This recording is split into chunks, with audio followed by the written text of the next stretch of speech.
Hey, we're back with part 2 of this video. Okay, so I told y'all that I would be making my goldenrod flower infused honey. What you're going to need for this video, you might need the scissors, might not, but this is a 16-ounce jar, and I've already wrote what it is, goldenrod flower infused honey, and I put the date on there. And I've got my manuka honey, and I've got my regular honey. So, you know, the manuka honey is going to make it, give it its superpowers even more, okay? And like I said, y'all, this is amazing. Okay, so we're going to go with dried flowers. You can use fresh flowers, but keep in mind, when you use the fresh flowers, it could go bad because of the water content that's in there when you use the fresh. So I prefer to use the dry because I want my honey to last for a while, okay? Matter of fact, before I even get started with that, I'm going to go ahead and put a little bit of the manuka honey in the bottom of the jar so I can start getting it mixed in with my regular honey. Get in there. Come on now. Once I shake it up, it's all going to go down.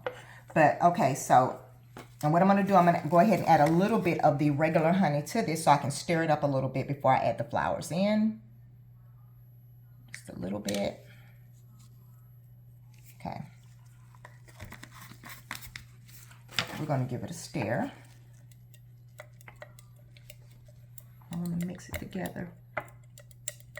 Yeah, you'll need a wooden spoon. You can even use a 32-ounce jar if you like. And I'll tell you how to do that versus using the 16-ounce as well. So what we're doing, since we're using dried, we only have to fill this halfway up, okay? Now, if you use fresh, you want to fill it all the way up, okay? Because you don't want any air to get in there. The only thing when you're using fresh, like I said, there's a chance that it could go bad. There's also a chance that you could get air pockets in there, air bubbles, and that's something that you don't want. So you fill it all the way up with the fresh. So even if you did a 32-ounce jar, if you're doing dried, same thing, halfway up if you're using dry material. If you are using fresh material like flowers, then you want to fill it all the way up. If you're using something like, say, chickweed, you want to, and it's fresh, then you're going to want to fill it all the way up. But if it's dried, you can go halfway. So I'm going to keep putting a little bit more of these flowers in here. But like I said, it's the same thing. It's just halfway. And then just going to try to mash it down a little bit. I'd say that would probably be, let's see. Oh, and also make sure you have something to stir it with as well, okay? So I want to see, what do I have here right now? I'm going to add a little bit more flowers to it.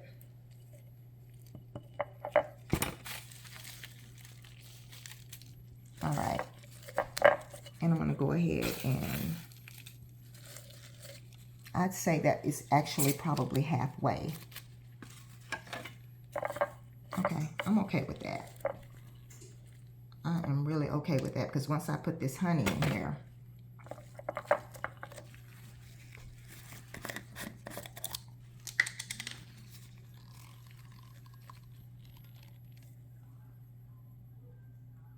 I'm just going to cover it, and we're going to let this sit for 4 to 6 weeks. You can set it in a windowsill, or you can do cold press method, but you want all that goodness to come out, all those medicinal properties. You want all of that to come out. So if you put it in a windowsill, and remember to turn it, you've got to turn it. I would say turn it every day or every other day, but at least make sure you do it at least every other day, because you don't want the herbs to get uncovered. You don't want them to float to the top. You want to make sure that you're constantly working with it, okay? And also, it will become, when you set it in the heat like that, in the windowsill, the water content will come out of it, whether you have dry or fresh.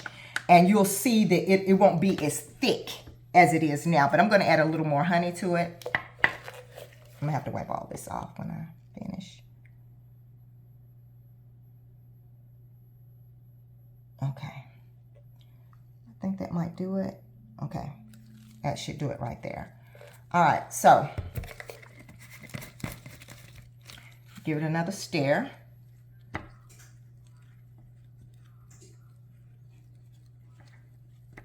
And then what I'm going to do next is I'm going to give it a good shake. Not like it's going to shake too much, but I'm going to take these gloves off before I do it and get out another pair. Then I'm going to give it a good shake. Give me 1 second.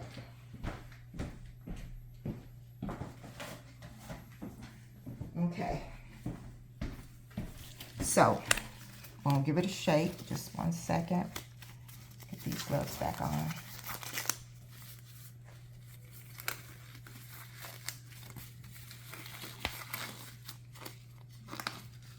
All right.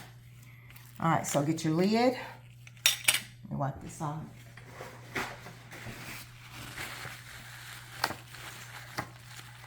I'm going to use a Clorox wipe once I finish. I'm going to put that lid on there, get it good and secure. All right. And just give it a shake. Make sure everything is good and incorporated. Look at that. So, and like I said, 4 to 6 weeks. After the 4 to 6 weeks is up, you take it out, strain it, and you've got yourself some allergy-friendly honey right here that will knock out just about anything. If you like this video, please like and subscribe to my channel.